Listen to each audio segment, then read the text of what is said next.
वंदे मातरम। इस पुस्तक में आज हम पढ़ेंगे माताजी गाया करती है, बाबा बुला रहे हैं, बच्चों वतन में आओ। इस विषय पर ब्रह्मा कुमारी शांति देवी माता अपने अलौकिक जीवन की कहानी इस प्रकार सुना रही है। तो चलिए आज हम इसे पढ़ते हैं। ब्रह्मा कुमारी शांति देवी माता, आप लौकिक में स्कूल टीचर थी। उत्तर प्रदेश के निवासी होने के नाते आपकी हिंदी और उर्दू भाषा पर अच्छी पकड़ है। आप सुल्तानपुर जनपद की रहने वाली हैं। आपका सारा परिवार अध्ययन और अध्यापन से जुड़ा है। आप जब ज्ञान में आई तब लगभग 42 वर्ष की थी। अभी आपकी आयु 86 साल है। वृद्धावस्था होने के कारण आप बिस्तर पर ही रहती हैं। प्रस्तुत अनुभव शांति देवी माता की पुत्री ब्रह्मा कुमारी दुर्गा बहन, जो उत्तर प्रदेश के सुल्तानपुर सेवा केंद्र पर रहती है, अपने शब्दों में आपके सम्मुख रख रही है। माताजी ने आर्य समाज के सिद्धांतों को मानने वाली होने के कारण उतनी भक्ति नहीं की, परंतु उनका साहित्य की तरफ अच्छा झुकाव है। वे हमें सत्यार्थ प्रकाश पढ़कर सुनाती थी। बाल्यकाल से ही गीत और संगीत के प्रति उनकी बहुत रुचि है। ज्ञान में आते ही युगल का विरोध शुरू। सन 1963 की बात है। उन दिनों दादी शांतामणि जी लखनऊ सेवा केंद्र पर रहती थी। उस समय मधुबन के जमुना प्रसाद भाई के पिताजी गुरु सहाय श्रीवास्तव जी ने दादी शांतामणि जी से ईश्वरीय ज्ञान प्राप्त किया था। उनसे हमारी माताजी ने ज्ञान प्राप्त किया। माताजी पहले हमारे बड़े भाई को ज्ञान में लाई और उसके बाद हम सब बच्चों को। पहले से ही हमारे घर में शाकाहार चलता था, लेकिन हमारे पिताजी बहुत लंबे समय तक इस ज्ञान के और माताजी के खिलाफ रहे। 8-9 सालों तक उनका विरोध चलता रहा। वे पुराने विचारों के व्यक्ति थे। वे सिर्फ माताजी का नहीं, बल्कि जो भी ज्ञान सुनने सेवा केंद्र पर जाते थे, उन सब का विरोध करते थे। माताजी की लगन इतनी ज़बरदस्त थी कि उनको पिताजी से बहुत गाली खानी पड़ी, बहुत मार खानी पड़ी, बहुत विरोध का सामना करना पड़ा, परंतु फिर भी अचल अडोल रही। बाबा के प्रति उनका निश्चय अटूट था। छोटी बहन का ट्रांस में जाने का पाठ होने के कारण बाबा से संदेश मिलते थे कि ऐसी विकट परिस्थितियों में क्या करना है, कैसे करना है। पिताजी ने यहाँ तक माताजी की परीक्षा ली कि घर के पास या किसी सेंटर के पास नौकरी करती होती थी तो उनकी दूर के गांव में बदली करा देते थे, लेकिन माताजी अपनी धारणाओं में बहुत पक्की रही। उन्होंने ज्ञान को कभी छोड़ा नहीं। पिताजी जितने विघ्न डालते रहे, उनकी लगन उतनी ही बढ़ती रही। आखिर माताजी नौकरी छोड़ सेंटर पर रहने लगी। कुछ सालों के बाद उन्होंने निश्चय किया कि नौकरी छोड़ पूरी तरह ईश्वरीय सेवा में जीवन लगा दे। उन्होंने नौकरी छोड़ दी और सेंटर पर रहना शुरू किया। बीच बीच में घर पर जाती रही, क्योंकि बच्चे छोटे थे और वे ज्ञान में भी चलते थे।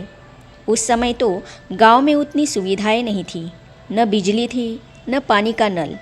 फिर भी माताजी रात 2 बजे उठकर योग में बैठती थी।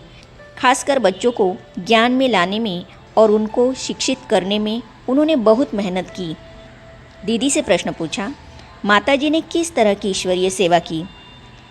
दीदी ने उत्तर में कहा, माताजी ने जहाँ जहाँ नौकरी की, वहाँ वहाँ लोगों को ज्ञान देती रही और लोगों को तैयार करती रही। जब वहाँ सत्संग शुरू होता था और पिताजी को पता पड़ता था कि वहाँ भी लोग तैयार हो गए, तो वहाँ से उनका तबादला करवा देते थे। इस प्रकार उन्होंने 4-5 गाँवों में सत्संग का गठन किया और कई आत्माओं को जगाया। उन्होंने उस समय जो बीज डाला था, अभी वहाँ वृक्ष निकले हैं, सेंटर खुले हैं। माताजी में विशेषकर ज्ञान योग की बहुत लगन थी। परिस्थितियों का सामना करना, सितम सहन करना, विघ्न आने पर अपने पद से विचलित नहीं होना, यह उनकी विशेषताएं हैं। उनको गीत गाने का इतना शौक है कि अब बीमार होते हुए भी बाबा के गीत गुनगुनाती रहती है। उनका अति प्रिय गीत, जिसको वे अक्सर गाती रहती हैं, यह है, बाबा बुला रहे हैं, बच्चों वतन में आओ, अब हमको न बुलाओ, तुम मेरे पास आओ। गीत गा गाकर उन्होंने ईश्वरीय सेवा की। गीत गाकर उन्होंने लोगों के मन में परमात्मा के प्रति प्यार जगाया। आध्यात्मिक जीवन के प्रति जागृति लाई। दीदी से प्रश्न पूछा, क्या आपकी माताजी ने रिश्तेदारों को ईश्वरीय ज्ञान नहीं दिया? दीदी ने कहा, दिया तो सही, लेकिन माताजी का त्याग, वैराग और सादगी देखकर वे समझने लगे कि ऐसा जीवन जीना हमारे लिए संभव नहीं है। उनको ज्ञान अच्छा लगता था, धारणा की बात पर वे डरते थे और समझते थे कि इतना कठोर जीवन बिताना हमारे से नहीं होगा।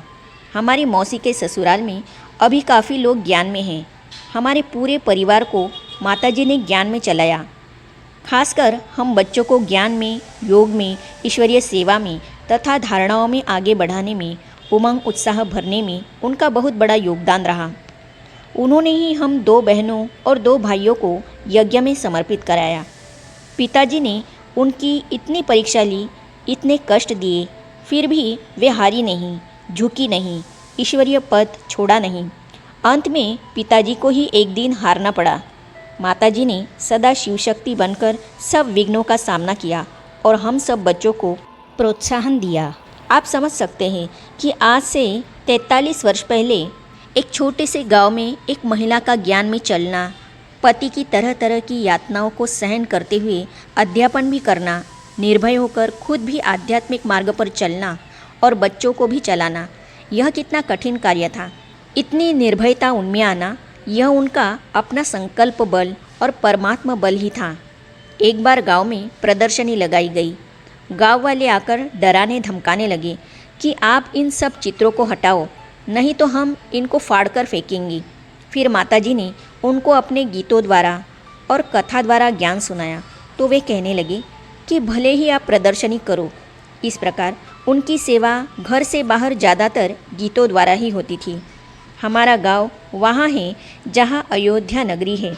अयोध्या नगरी तो राम भक्तों का गढ़ है। वहाँ राम नाम के सिवाय अन्य किसी देवता का नाम सुनना भी लोग चाहते नहीं। उस समय ब्रह्मा कुमारियों को वहाँ के लोग क्रिश्चियन मिशन की समझते थे।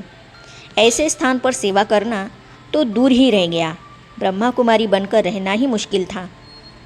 दीदी से प्रश्न पूछा, आपके पिताजी क्यों विरोध करते थे? दीदी ने कहा, ज्ञान में आते ही माताजी ने अन्न दोष से बचने के लिए दूसरों के घर में खाना पीना बंद कर दिया, शादियों में जाना छोड़ दिया, लौकिक नाते रिश्तेदारी में भी आना जाना कम कर दिया। इसीलिए उन्होंने समझा कि इस ज्ञान के कारण ही यह ऐसा कर रही है, इसीलिए इसका सेंटर जाना ही बंद करा दी। जब कहना नहीं माना तो गाली देना, अपमान करना, मारना पीटना भी करते थे। इसके साथ साथ माताजी 4 बच्चों को, 2 बच्चियों को भी सेंटर पर ले जाती थी। इसीलिए उन्होंने समझा कि यह खुद भी जा रही है और बच्चों को और संबंधियों को भी बिगाड़ रही है।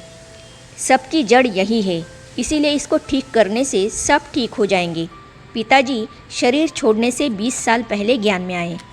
आने के बाद उनको अनुभव हुआ कि उन्होंने कितना पाप किया, पत्नी और बच्चों को कितना दुख दिया। उन्होंने बहुत पश्चाताप किया।